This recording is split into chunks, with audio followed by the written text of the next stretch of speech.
Assalamu alaikum guys. Let's jump straight into this one, yeah? This is about Sonu Nigam and who's some Indian singer bloke and what he said about the adhan in India. Sonu Nigam is a singer bloke from India who's expressed his disapproval about the adhan, which is the Muslim call of prayer being done on a loudspeaker at inconvenient times. So referring to Fajr, which is done just before sunrise, and Isha, which is done at night. His tweets and words have been taken out of context and have caused quite a bit of controversy thanks to the Indian media. Let's have a quick read of his tweets. The first one: God bless everyone. I'm not a Muslim and I have to be woken up by the azan in the morning. When will this forced religiousness end in India? Let's have a look at the second tweet. And by the way, Muhammad did not have electricity when he made Islam.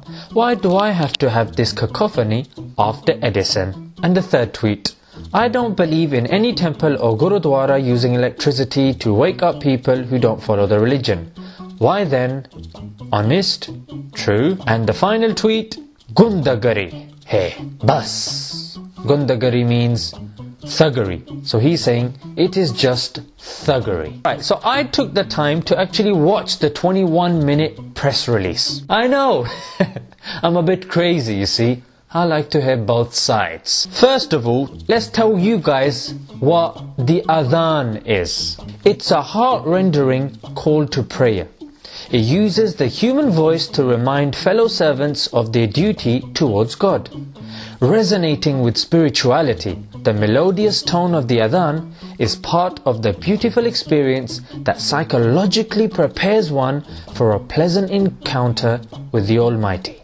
Beauty, fulfillment, solace, the Islamic reminder, and the call to prayer. Now we know what the adhan is, let's move on. If taken into context, Sonu Nigam only had one concern, but crowded around his choice of words and what people interpreted and his tone. Of course it got misconstrued, but he only had one: the use of the loudspeaker when adhan is done at inconvenient times. Here's what people thought he said. He has a problem with all 5 adhans being done loudly. He is targeting Muslims and Islam in particular, which I can actually understand the second point, because initially it did seem like that, because he did mention the adhan in particular. But then when people responded, he did also say the same applies to other religions. What was Sonu Nigam's mistake? Well, he was complaining that his tweets were taken out of context. There were several tweets, some got missed out, and people didn't understand the issue as a whole. Now, alright, fair enough, Sonu Nigam, but you have to understand, mate, if you want to express something more comprehensively, don't do it on Twitter, mate, because you said yourself, it's limited in its words. Number 2, Sonu. If you use words like thuggery, you may be making a valid point, but your point is not going to be taken seriously because of the choice of words, my friend. And you using words like cacophony, I'm sure you can come up with a better word than thuggery, mate, yeah? I'm just saying. I had to Google cacophony, mate. No idea what that meant. And Sonu, your third mistake was claiming that the Prophet Muhammad, peace be upon him, made Islam. He didn't make Islam. The maker of Islam is Allah. And some people confuse the Prophet as the founder of Islam. We don't believe he was the founder of Islam. The founder of Islam is Allah. Yeah, and Islam started with the first human being that was created, and that was Adam.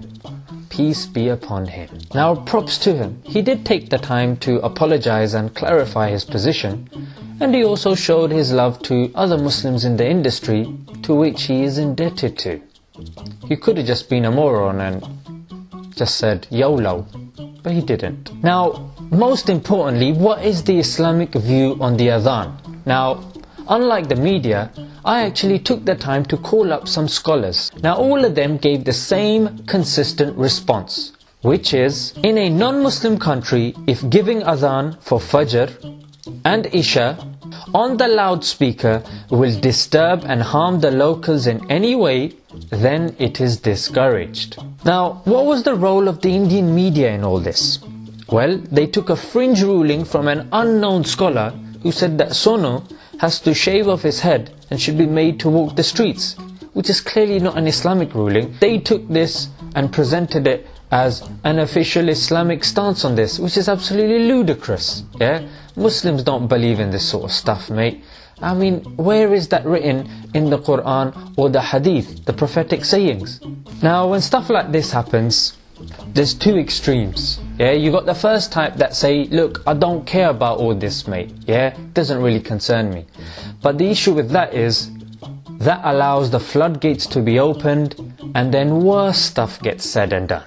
Yeah, and then eventually you will have to speak out, but then by that time it's going to be too late and nothing can be done about it. And then you got the second extreme, which is people get very angry and emotional and start saying things that push people further away from Islam. Now, if you want to express yourself and defend Islam, do it like the Prophet Sallallahu Alaihi Wasallam, peace be upon him. And that's done how? Diplomatically, academically, and peacefully. Again, the best way to call people to Islam is through your actions. Just show people what Islam is. That's what they are hungry for. They just want Islam to be shown. Until next time, Assalamu alaikum.